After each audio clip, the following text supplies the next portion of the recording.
Let me tell you something about the day I almost died. Not almost died the way people say it when they trip on a curb or spill hot coffee on themselves. I mean almost died the way you understand it when someone is standing over you with their boot on your chest, and you can feel your ribs bending, not breaking, not yet, but bending. And the sound your lungs make trying to pull in air is this horrible, wet, accordion wheeze that you know you're going to hear in your nightmares for the rest of your life. If you have a rest of your life. That's the thing about being a prisoner of the Vethkali Dominion. Nobody gives you odds on the rest of your life.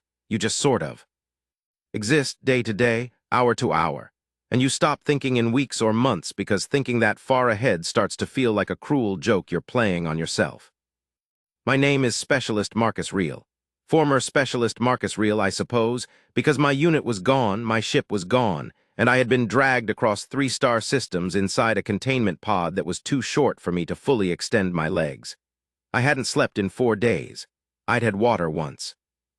And I was standing, barely, but standing on the processing deck of the Vethkali command station Varath Keth, which is a name that, I later learned, translates roughly to the place where things are settled. That's a translation that sounds a lot more poetic in their language than it does in mine. Because the way they settled things at Varath Keth was not poetry. It was General Asaravel. I want to tell you about her. Not because I'm obligated to, not because she deserves some grand introduction, but because if you don't understand what she was, you won't understand what happened. And what happened? What actually happened from beginning to end, from that first boot on my sternum to the last moment when the lights in that room flickered and then went dark, deserves to be understood correctly. It deserves to be told. So let me tell it. The Vethkali Dominion, for those of you who have been living under a particularly comfortable rock, had been at war with the Terran sovereignty for about 6 years by the time I was captured. 6 years is a long time to be at war with something you don't fully understand. And I think that's the thing that made the Vethkali so genuinely dangerous. Not their numbers, though they had plenty of those, and not their technology, though it was impressive, and not even their military discipline, which was brutal and precise in ways that made our academy instructors look like enthusiastic amateurs. What made them dangerous was that they did not understand us. They had been fighting us for 6 years, and they still fundamentally, categorically, completely did not understand what a human being was.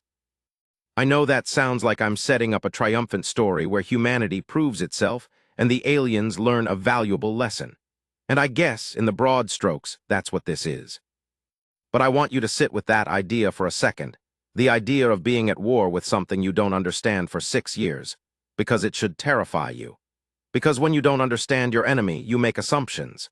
And when you make assumptions about human beings, you tend to make the same assumption that the Vethkali made.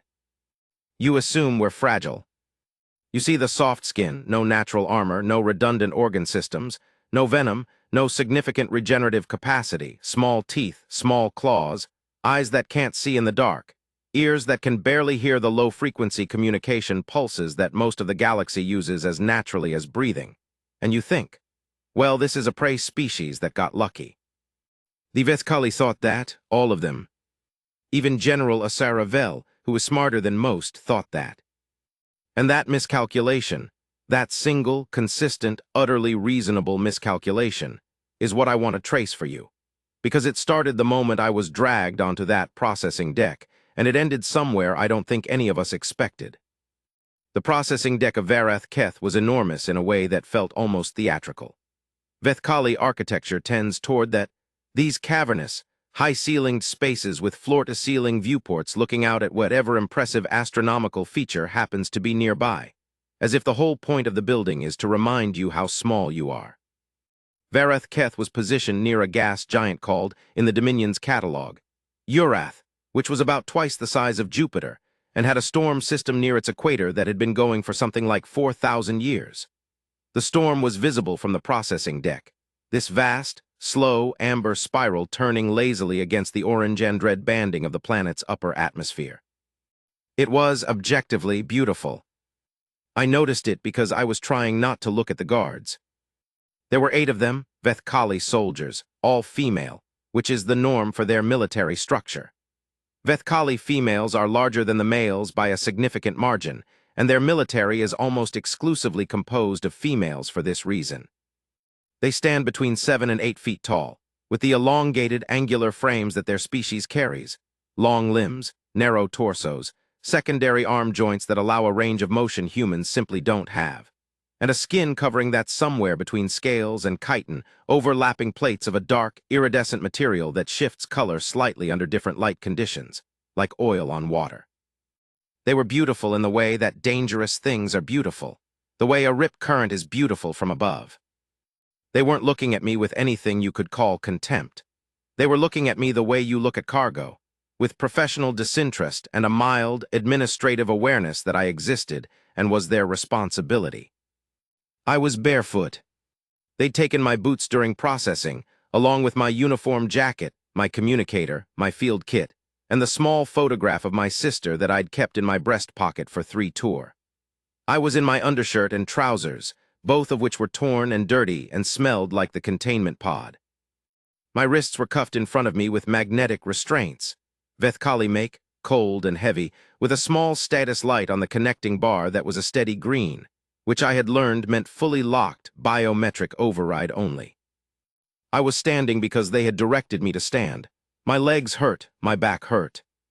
The 4-day sleep deprivation had given the world this strange, slightly too bright quality, like everything was overexposed, like I was seeing reality through a filter that someone had set 3 notches too high. I was trying to look calm. I was not calm. But I was trying because calm was the only tool I had left, and I'd been a soldier long enough to know that when you're stripped of everything else, your bearing is still yours. Your posture, the set of your jaw, the stillness in your eyes. Nobody can take that unless you give it to them. I was not giving it to them. The door at the far end of the processing deck opened at the 12-minute mark. I know it was 12 minutes because I was counting in my head, one of the focus techniques they teach you in survival training, something to anchor your mind when your body is doing things you can't fully control. Counting seconds, keeping track of time. It gives you the illusion of agency when you have none, and sometimes that illusion is enough to keep you functional. 12 minutes, and then the door opened, and General Asara Vel walked in. I had heard of her. My intelligence briefings, before my unit had been ambushed and scattered, had flagged her as the commanding officer of the Varath Keth station and the architect of the Dominion's Third Sector campaign. The push that had cost the Sovereignty the Halden Corridor and 2 relay stations, and about 4,000 lives over 8 months of grinding, systematic, brutal maneuvering. She was very good at her job. She was also, and I say this without any pleasure because she's not a pleasant subject, physically extraordinary, even by Vethkali standards. Taller than the guards by half a head, which put her close to 8.5 feet. The chitin scale covering along her arms and shoulders was a darker shade than her subordinates, almost black, with a deeper blue iridescence in the fluorescent light of the processing deck. She wore a rank structure on her upper chest, a series of plates in a formal arrangement that I recognized from my briefings as the Dominion's highest field command insignia. Her eyes were amber, not gold, not yellow, amber, like the storm on the planet below, slow-turning and ancient and completely unconcerned with what you thought about it. She walked to the center of the room, stopped, and looked at me. Not down at me, though she could have. She looked directly at me, with a kind of level assessment that reminded me uncomfortably of the way a very good physician looks at a patient, taking inventory, checking status, forming conclusions. Then she spoke. Her translator, a small device embedded at her jaw, rendered her words in standard with about a half-second delay, the slight flatten of the voice processing making everything sound faintly formal and clipped. Specialist Marcus Reel, she said. Human, Terran Sovereignty, 6th Rapid Response Division. A statement, not a question. She had my file. Yes, I said. My voice came out steadier than I expected. That was good. She tilted her head. Not much. A small, angular movement that I recognized as a Vethkali expression of curiosity or assessment. You appear calm, she said. Given your circumstances, this is unusual. Thank you, I said. She stared at me for a moment. It was not a compliment. I know, I said. Thank you anyway. That was day 1. I want to be honest with you and tell you that day 1 was not the worst day. Day 1 was almost the easiest day, because everything was still unfamiliar, and my brain was running on adrenaline and stubbornness, and the absolute determination not to show them anything they wanted to see. It was the days that followed that started to grind. They put me in a containment cell that was sized for a Vethkali prisoner, which meant it was just large enough that I could stand in the center and not touch the walls on either side, but too tall, the ceiling somewhere above me in the dimness, the proportions all wrong, like being kept inside a crate. There was a sleeping platform that was a slightly concave shelf of the same cold, hard material as everything else in the station. There was a dispensary unit in the wall that provided nutrition blocks, Vethkali standard issue, which were technically edible by humans and contained the right caloric load, but which tasted like someone had compressed chalk and old rain and mild regret into a rectangular block. I ate them. I slept on the platform. I counted the days. The process at Varath Keth, as I came to understand it, was interrogation. Not immediately, they had a methodology, a sequence. First, you were held. You were given adequate nutrition and rest. You were monitored for health status, vitals checked twice daily by a Vethkali medic who was professionally detached and never spoke unless she was directing me to hold still. This was, I later understood, deliberate. They were establishing a baseline. They wanted to know what I looked like: healthy, rested, regulated, because what came after would be measured against that baseline. They were very systematic. The interrogations began on day 7. I won't give you every session in detail, because some of them were monotonous in the way that only hours of repetitive questioning can be monotonous. The same questions, slightly rephrased, asked by Vethkali intelligence officers who were clearly experienced and professional and very good at this, and who were waiting with endless patience for the inconsistencies or the cracks or the slips that would tell them something useful. I gave them what I was authorized to give them: name, rank, division designation, the date and coordinates of my capture. The sovereignty's version of the minimal compliance protocol. Enough to confirm what they already knew, nothing that advanced their tactical picture. They accepted this, they recorded it. They came back the next day with the same questions. This went on for 6 days. And then, on day 13, General Asara Vel came to the interrogation room herself. The interrogation room was different from the processing deck, smaller, lower ceilinged, more intimate in a way that felt deliberately calculated. There was a table, a Vethkali construction that came up to about my chest when I was standing, and 2 chairs that were too large for me. I sat in one of them anyway because standing for hours was its own particular kind of attrition, and I was past performing for the cameras. She sat across from me. For a moment, neither of us said anything. Then she said, "You've been consistent." "I've been honest," I said. "The same thing in your situation." She folded her hands on the table, long fingers with the reinforced tip joints Vethkali use for close combat gripping. "Tell me about the Halden Corridor deployment. 6th Division was involved in the secondary defense." "I can confirm my presence there," I said. "Nothing beyond that." "You're aware that we have access to sovereignty battle logs from the corridor engagement. We recovered 3 damaged data nodes from the debris field after the battle. Whatever you tell me is not likely to be more than we already know." "Then you don't need me to tell you," I said. She looked at me for a long time. "No," she said. "I suppose we don't." And there was something in her voice, not anger, not frustration, but something more careful, more considered, like she was recalibrating something. "What I find interesting, specialist real, is not the tactical information. I have analysts for tactical information. What I find interesting is you." "I'm not that interesting," I said. "You've been here 13 days, she said. "Your baseline vitals are within normal range. You're sleeping, you're eating, you appear." A pause, that small head tilt. "Comfortable. This is not the standard human response to extended captivity." "What's the standard response?" "Elevated cortisol, disrupted sleep architecture, deterioration of focus and verbal coherence, weight loss beyond nutritional explanation. In most human prisoners we've processed, these indicators begin within 4 to 6 days." I thought about that. "How many human prisoners have you processed?"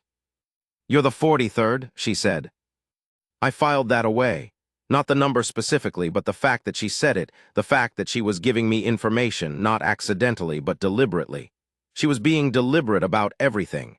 This wasn't a standard interrogation. This was something else. You're studying me, I said. She regarded me with those amber eyes. I'm studying your species, she said. Through you, because after 6 years and 42 previous subjects, there are things about human beings that I do not yet understand. And that troubles me. That was the beginning of what I can only describe as the most disturbing professional relationship of my life. General Asara Vel visited the interrogation room every third day after that. Sometimes she asked tactical questions that I deflected. Sometimes she didn't ask tactical questions at all. She asked about human biology, human psychology, human history. She asked about our wars. She asked about our art. She asked once about religion, and when I tried to explain the broad strokes, she listened with the focused, assessing attention of someone trying to reverse engineer a machine they'd never seen before. She was trying to understand us. And she was, this is important, this matters, genuinely trying. Not to be diplomatic, not to build rapport, but because she was a tactician, and she knew, professionally, that she was missing something. 6 years of fighting humans, and there was something she kept missing, and it bothered her the way unsolved equations bother certain kinds of brilliant, precise minds. I found this, weirdly, more unsettling than straightforward hostility would have been. Hostility is comprehensible. Contempt is comprehensible. But Asara Vel was not contemptuous of me. She was curious about me, with the dispassionate, systematic curiosity of a scientist examining a specimen, and there is something specifically dehumanizing about that which is harder to brace against than hatred. She never raised her voice. She never threatened me. She provided regular nutrition, continued the medical monitoring, maintained the containment protocols with a kind of administrative precision that was almost impersonal. And then at day 31, something changed. I don't know exactly what changed it. I have theories. Looking back, I think what happened was that she received new intelligence, something about the sovereignty's third sector deployments, something that made the timeline sharper, made information more urgent. The rhythm of her visits changed. She came every day instead of every 3 days. The questions became more pointed, more specific, asking about things that a specialist in the 6th Division might not know but might have overheard, might have glimpsed on a briefing display, might have absorbed in the ambient way that people absorb information when they're embedded in a military operation. I kept deflecting, and on day 31, in the interrogation room, she stopped asking questions. She sat across from me and was silent for almost a full minute. Then she said, I want you to understand something, Specialist Real. I'm listening, I said. The patience I've extended to you is not infinite. It is tactical. You understand the difference. I understand the difference. Good, she rose from the chair. She was very tall standing.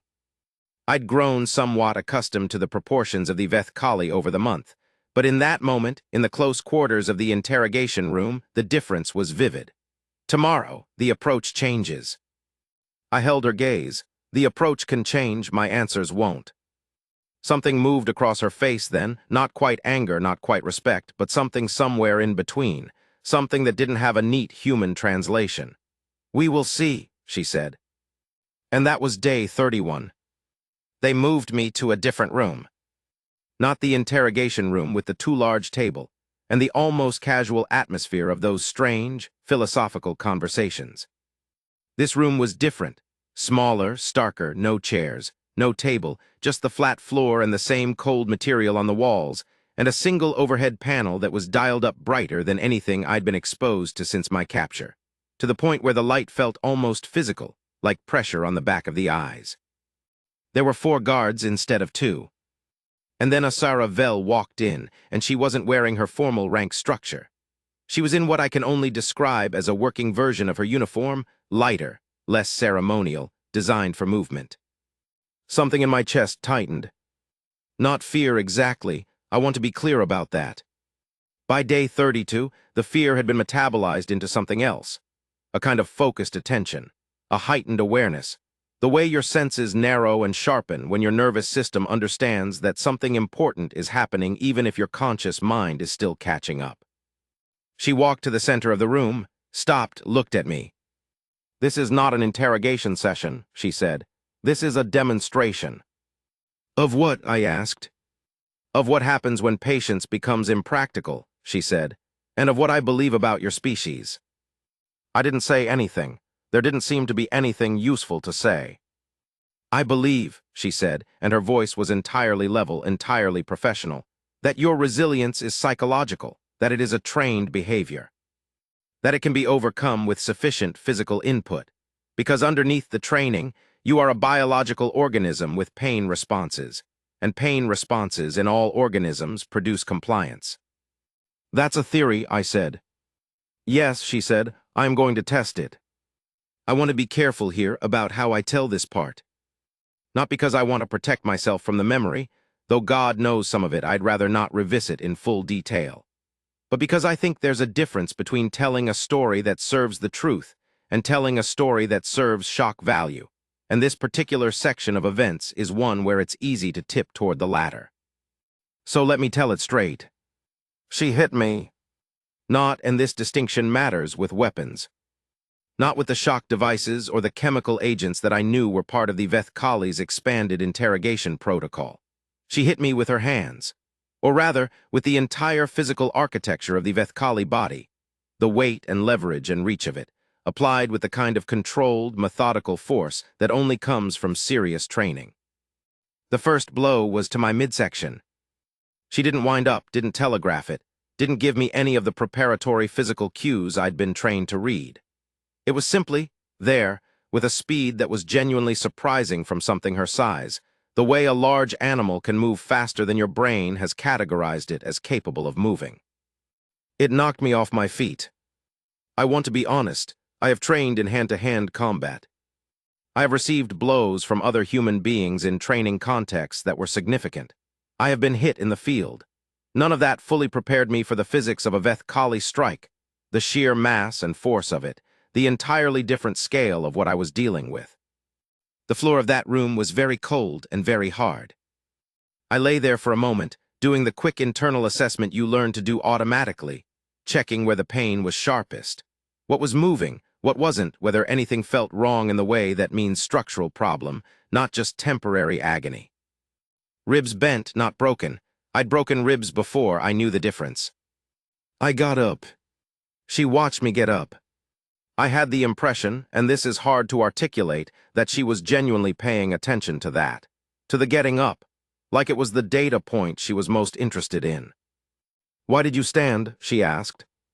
Because I'm not done, I said. Done with what? Standing. She looked at me for a long moment, then she said, that is not a rational response. Maybe not, I said. Hit me again if you want to find out if it changes. She did. And then I got up. And then she did it again. I want you to understand the rhythm of this, because it went on for a long time. Not because I'm made of something special, not because my pain tolerance is superhuman, or my recovery is miraculous, or any of the things that make this sound like a story about an exceptional person. I am not an exceptional person. I am a reasonably trained soldier from a reasonably unremarkable background who happened to be in the wrong place at the wrong time, and ended up in a room with a Vethkali general who was testing a theory about pain compliance. And what she was encountering, what I think she had encountered in previous human subjects and never quite understood, was not my stubbornness. It was not my resistance. It was something older than me. Something that lives in human biology the way certain information lives in genetics, not stored anywhere you can point to, but present, waiting, triggered by the right combination of conditions. What it is, the scientists call it a lot of different things depending on which part of it they're looking at: hypofrontality, survival mode, autonomous stress response, the colloquial version of which is just the part of you that refuses to stop. We evolved it on a planet that was trying to kill us every day since we existed, on a world where the ice ages came and the megafauna were larger and the bacteria were novel and the weather was catastrophic and none of it cared whether we survived. We developed it over 100,000 years of being the soft-bodied primate on the very dangerous rock, and we refined it over 10,000 years of building civilizations and then burning them down and building them again. It was not impressive to look at.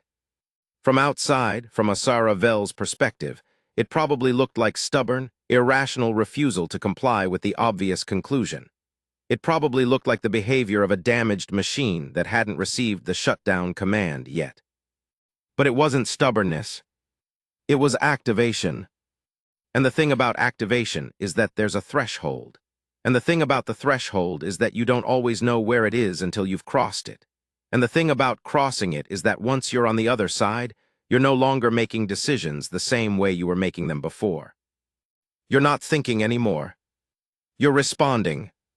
I'm going to tell you about the moment the threshold crossed. Not the moment I fell several times, and each time the floor was cold and hard and the overhead light was too bright, and I was doing the damage assessment, and the answer kept coming back, not done yet. Not those moments. The moment, it was somewhere around the 5th or 6th time she struck me. I had stopped counting with the same precision I'd started with, which was itself a sign that something was shifting. And I was on the floor and doing my assessment, and the answer came back, and I started to get up, and one of the guards made a sound. A quiet sound, a short exhalation with a specific quality to it that I didn't consciously interpret in the moment, but that I registered somewhere below conscious interpretation. The sound was, I would understand this later, when I had time and distance and the ability to think analytically, the Veth Kali equivalent of unease.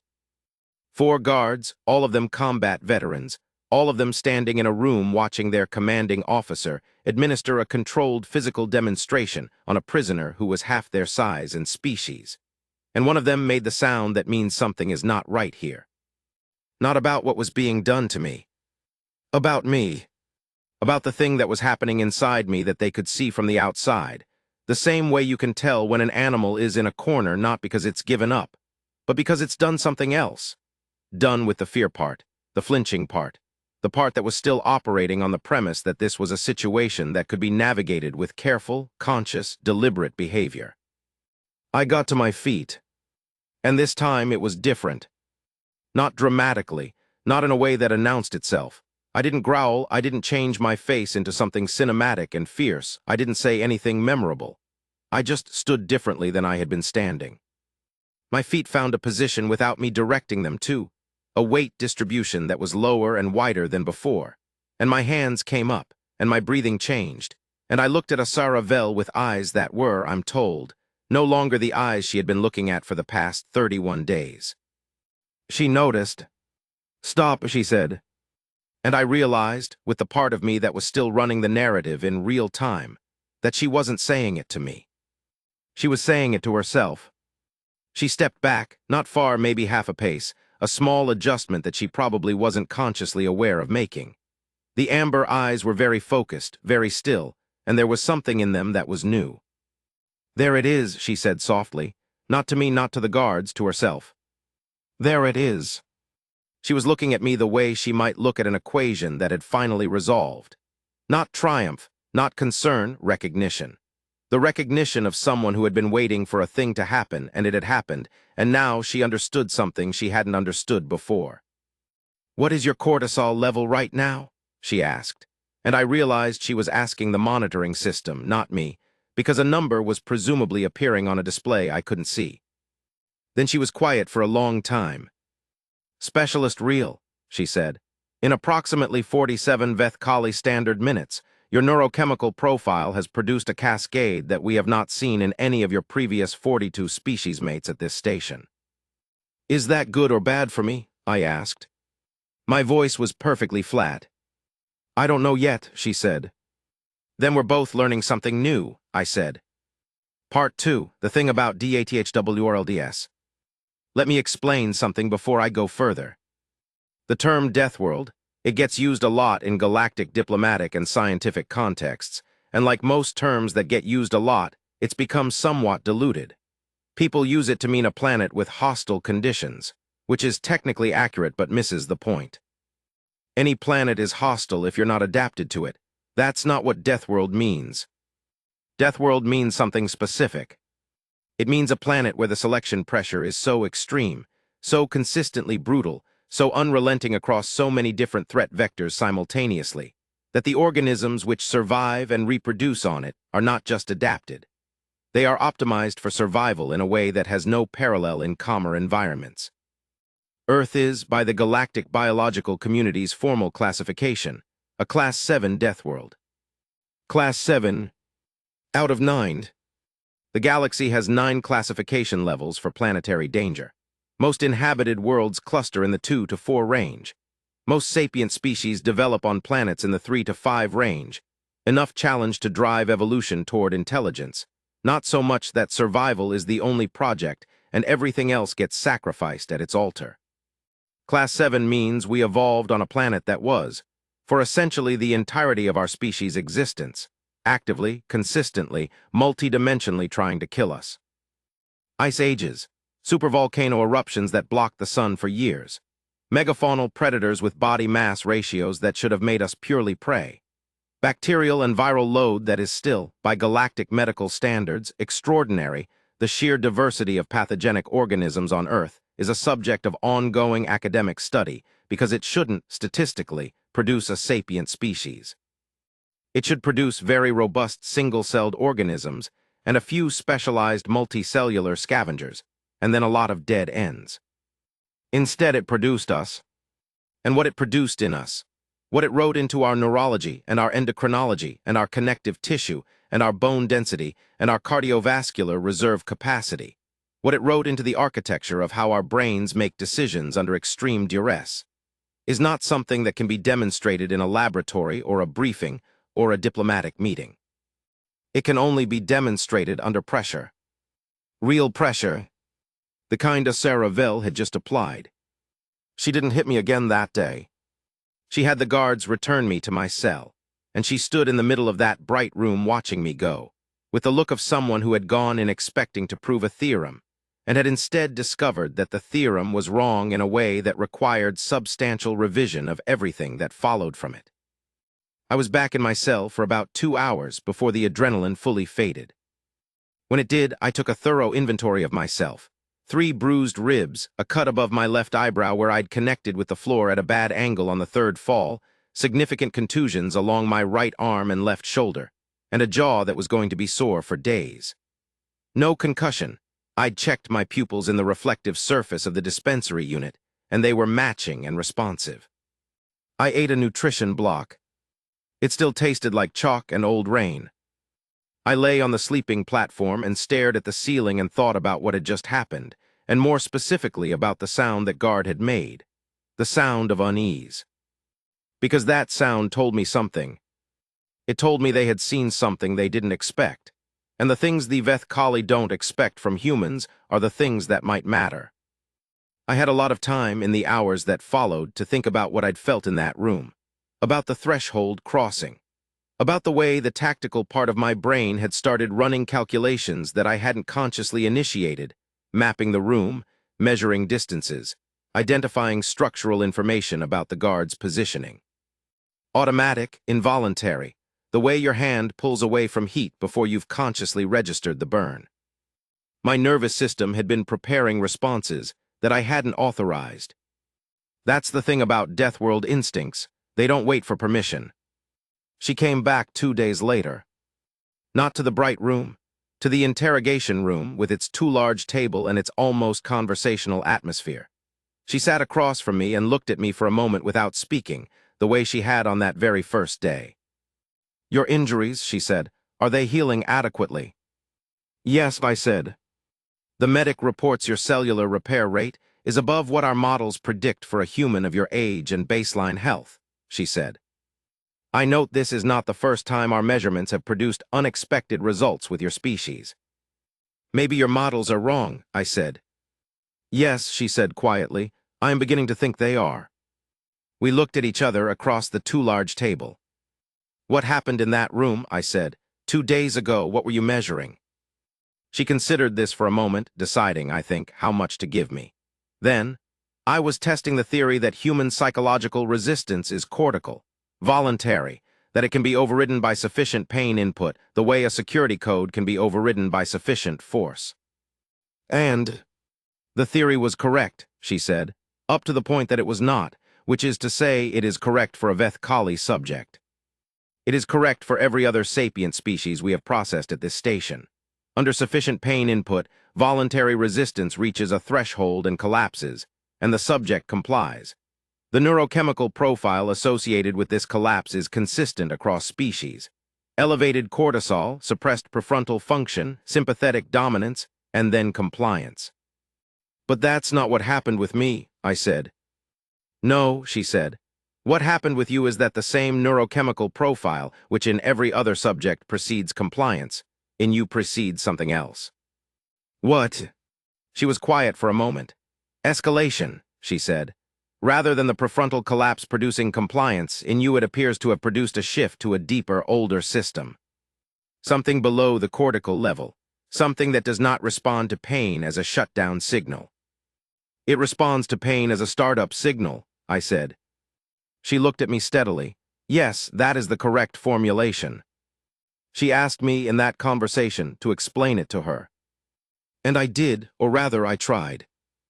I told her what I knew about human stress physiology, about the dual-axis system, the hypothalamic-pituitary-adrenal cascade, and the sympatho-adrenomedullary pathway, about the way humans under extreme duress can maintain function at pain levels that should produce loss of consciousness, about the anecdotal and documented history of human beings doing things under acute mortal threat that don't make sense in models built around pain avoidance as the primary behavioral driver. She listened with the absolute, focused attention she brought to everything. You evolved this, she said, on Earth. Yes.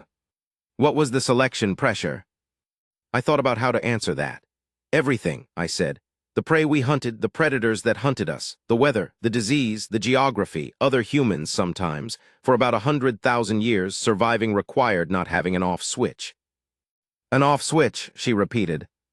The thing that tells an organism, you've taken too much damage, you should stop, you should lie down, you should stop the behavior that is causing the pain. I paused. We have a muted version of it, it's still there, but it's late. It kicks in much later than it does for most species. And before it kicks in, there's a long window where we're receiving all the signals that should produce stopping, and instead we're just going. She was quiet for a long time. In 6 years of fighting your species, she said finally, I have wondered why human soldiers at apparent defeat do not disengage, why they continue under conditions of injury and exhaustion and tactical collapse that should produce withdrawal. Our modeling for human engagements has consistently underestimated persistence. By how much, I asked. Another moment of consideration. On average, between 30 and 60%. That's a big gap. Yes, she said, it is. On day 44, everything changed. Not because of anything I did, not because of anything Asara Vel did. It changed because 3 sovereignty ships arrived at the outer edge of the Varath Keth system, and the station went to alert status. And suddenly, the political calculation around an interrogation that had been producing interesting scientific data, but no tactical intelligence, became somewhat different. I didn't know this immediately.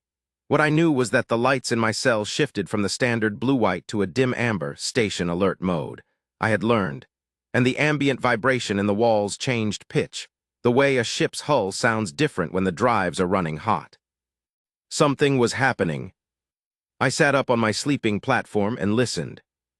There are sounds a military facility makes when it's under threat, and sounds it makes when it's in an operational scramble, and sounds it makes when it's in a political emergency, and I had been listening to Varath Keth sounds for 44 days, and I had learned to distinguish between them. This was something between the last two, a high operational tempo without the specific frequencies that meant incoming fire. Someone had arrived, someone important. About 4 hours after the amber lights started, my cell door opened and 2 guards came in, and they were not the usual detail. They were carrying restraint equipment, full transit gear, and their manner was different from the professional disinterest I'd become accustomed to. They were efficient in the way people are efficient when they're in a hurry and they're under orders, and they don't particularly care whether you cooperate because they have the numbers and the equipment to manage you regardless. They put the transit restraints on me, heavier than the magnetic cuffs I'd been wearing with additional anchoring points, and they moved me. Not to the interrogation room, not to the bright room. To a corridor that I hadn't been in before, that led toward a section of the station I'd clocked from the internal layout I'd been quietly memorizing over 6 weeks. The command section.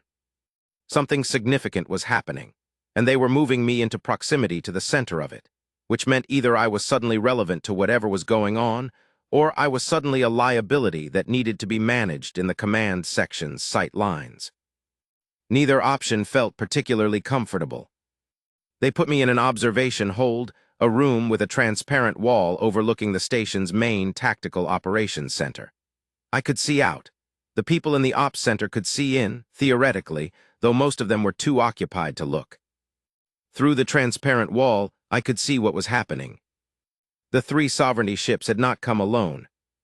Through the ops center's displays, large, holographic, running tactical overlays in the Vethkali notation system that I had spent 6 weeks learning to partially read, I could make out the signal pattern of a sovereignty diplomatic vessel, flanked by 2 light cruisers. They had come to negotiate. The sovereignty had sent someone to Varath Keth, and looking at the display, reading the formality of the escort configuration, I thought I understood what for. They had come for their prisoners. Possibly just me, possibly others. The station held a handful of sovereignty personnel, I knew from various engagements. A prisoner exchange negotiation. In the middle of an active war, which meant it was happening at a sufficiently high level to authorize the risk. Which meant the person who came was senior. I was still trying to parse the displays when Asara Vel came into the observation hold. She didn't look at me immediately. She stood at the transparent wall and looked at her own ops center, the way a commanding officer looks at the machinery of their command when it's running at tempo, checking it, the way you check something familiar under stress to confirm it's still doing what it should be doing. Then she turned and looked at me. "You are aware of what is happening," she said, not a question. "Sovereignty diplomatic contact," I said. "My guess is they're asking for prisoners." "Correct," she was quiet for a moment. "There is a detail I should inform you of. The sovereignty vessel carries an emissary with the rank equivalent to your admiralty grade, Ambassador General rank. She specifically requested that the prisoner exchange negotiation include verified status confirmation of all held sovereignty personnel. I absorbed this. She wants to know we're alive and in acceptable condition. Alive and in acceptable condition before any negotiation proceeds, yes, Asara Vel said. This is within standard galactic prisoner exchange protocol. I looked at my hands, the magnetic restraints, the bruising that was still yellow-green around my right forearm, the cut above my eyebrow that had healed to a small, tight scar. "I'm going to be on display," I said.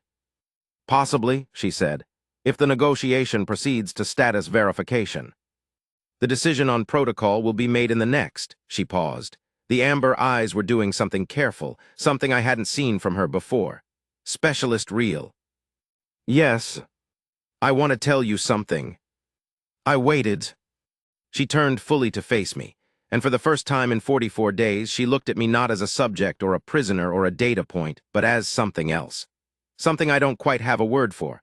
A peer almost, or the closest thing to it that the situation allowed. "In 44 days, she said, you have not broken under conditions that break every subject we process. You have not given us tactical information we could use. You have demonstrated a physiological response pattern that has caused me to revise significantly my understanding of your species." A pause. "I want to tell you that I am not unaware of what that cost you." "I wasn't doing it to be admirable," I said. "I was doing it because it was what I was supposed to do." "I know," she said. "That is what makes it admirable." We looked at each other across the small room.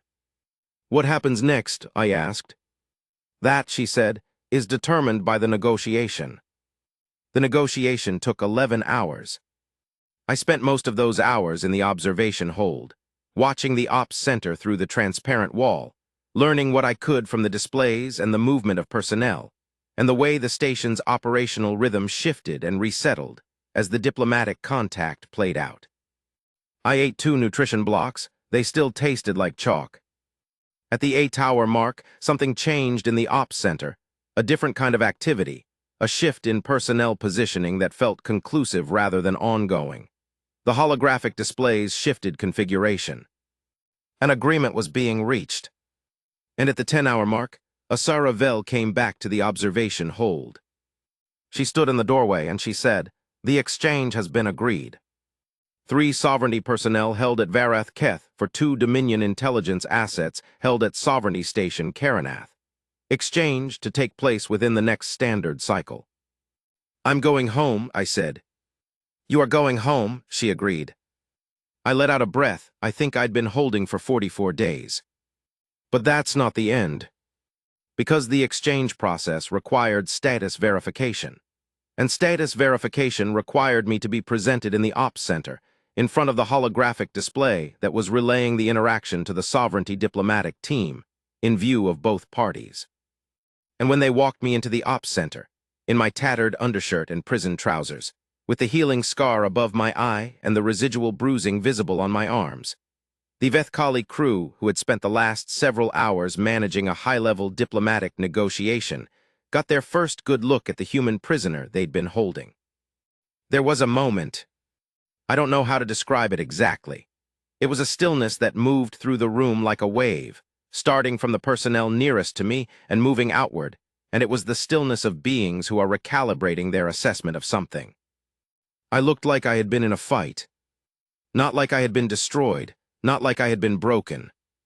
Like I had been in a serious, sustained, difficult fight, and had come through it still standing, still with the same eyes, still with the same bearing. And what I saw in the faces of the Vethkali crew, what I saw in the amber eyes and the dark iridescent features that I had spent 44 days learning to read, was not pity. It was something closer to comprehension. Like they were seeing, for the first time, what a human actually was. Not the briefing description, not the tactical model, not the assumption of the soft-bodied prey species that got lucky. The thing itself. The holographic display activated, and on it appeared the face of the sovereignty diplomatic team, and behind them I could make out the face of an admiral I recognized. She saw me. There was a moment where her expression didn't change because she was a diplomat and she was very good at this, and then there was a micro-movement around her eyes that I knew, and I gave her the smallest possible nod that said, "I'm fine." She looked at me for a long moment.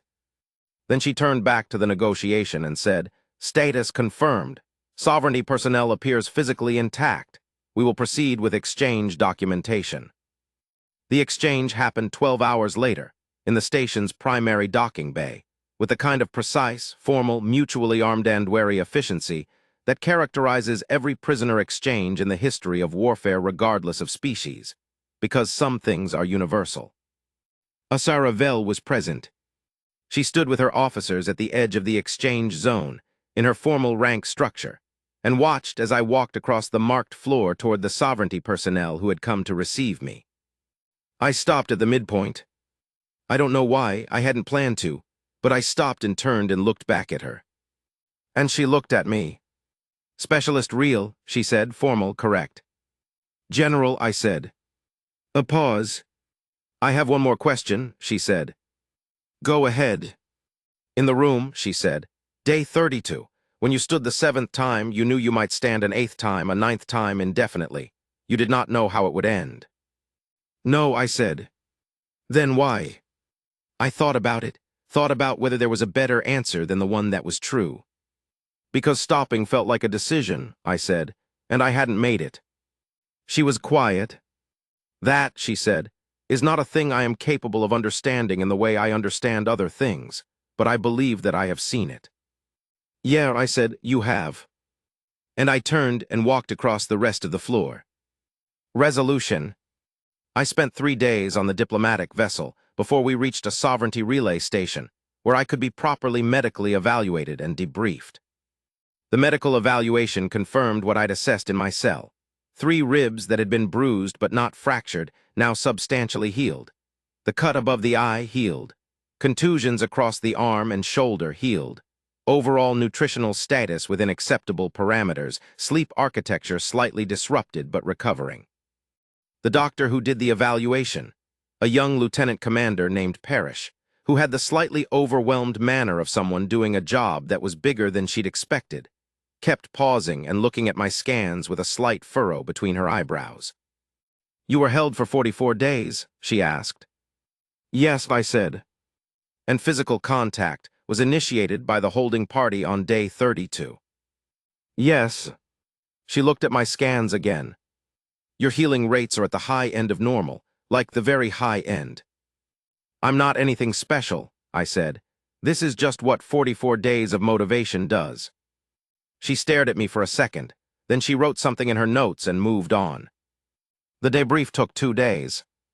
I gave them everything I'd observed, the station's layout as I'd memorized it, the operational patterns, the crew shifts, the display configurations I'd been able to read, the information that had emerged from 44 days of conversation with one of the Dominion's most senior commanders.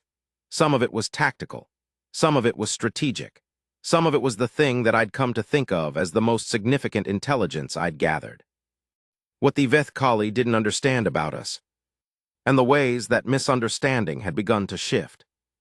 The debrief officer, a colonel who took very neat notes and asked very precise questions, stopped me at one point and said, "You're describing 40 days of essentially philosophical conversation with a Vethkali general." "Yes," I said. "About human nature. Mostly about human biology, but yes, the philosophical parts came in." And her conclusion. I thought about the amber eyes, about the recognition in them on day 32 when she had stepped back and said, "There it is." Her conclusion, I said, is that her models are wrong. That her species has been fighting us for 6 years with a fundamental misapprehension of what we are. And that misapprehension has been the source of a consistent 30 to 60% underestimation of our persistence in the field. The colonel looked at me steadily. "She told you that?" "Yes." "Why would she tell a prisoner that?" "Because," I said, "she had seen something she needed to understand, and understanding it required telling me what she was measuring and what she had concluded. She's a scientist as much as she's a soldier. She couldn't understand it in silence." The colonel made a note. "And what," he said, "do you believe she will do with that revised understanding?" That question sat with me for a long time after the debrief. I was returned to active duty after a recovery period. I requested reassignment to 3rd Sector, not because I was proving a point, but because that's where my unit had been, and some of them had survived the ambush and been regrouped, and I wanted to be with them. The request was granted. The war continued. But something had changed in the Dominion's 3rd Sector campaign. The change was gradual, subtle, the kind of thing that only becomes visible in retrospect, looking back at engagement patterns over months. But the intelligence community noticed it, and eventually briefed it as a shift in Vethkali tactical doctrine in the 3rd Sector. They had adjusted their persistence models. They had started in their engagement planning, accounting for the fact that a human unit at apparent defeat does not disengage on the schedule their previous models predicted. That the window between what looks like defeat and what is defeat, for human soldiers, is not the same window it is for any other species they had fought. The adjustment made them more cautious. More cautious means slower. Slower means things that might have been overrun weren't. Things that might have been lost weren't. The Halden Corridor secondary defense line, which our analysts had flagged as unlikely to hold under Dominion pressure based on the pace of the previous push, held. It held. I'm not claiming credit for that. I was one soldier in a war that involved millions of people and decisions made at levels far above anything I could see or understand. But I think about Asara Vel sometimes, and about the way she said, "My models are wrong." And I think about what it means in a war when one side recalibrates because they saw something they didn't expect and took it seriously enough to revise their assumptions. It means they start to fight you differently. And fighting differently, when you've been fighting wrong, sometimes means not fighting as effectively as before. I heard about her again, about 8 months after my release. Not directly, through intelligence reporting. Through the kind of bureaucratic chain of information that filters through the military until it reaches someone who flags it as relevant to a prior report. General Asara Vel had been transferred from Varath Keth. Lateral reassignment, the intelligence assessment indicated, to a role that was more advisory than operational. A position on the Dominion's Alien Species Research Council, which was the body responsible for developing their understanding of non-Vethkali species. It was, by any interpretation, a significant change for someone at her command level. I read the intelligence report twice. Then I thought about the amber eyes and the head tilt of curiosity and the voice that said, "What I find interesting is not the tactical information. What I find interesting is you." And I thought she asked for that transfer. I don't have evidence of that. It's a guess, an inference, the kind of thing you believe without being able to prove it. But I believe it. Because if there's one thing 44 days of conversation with Asara Vel had told me about her, it was this. She was a person who, when she discovered that her fundamental model was wrong, cared more about understanding the correct model than about anything else.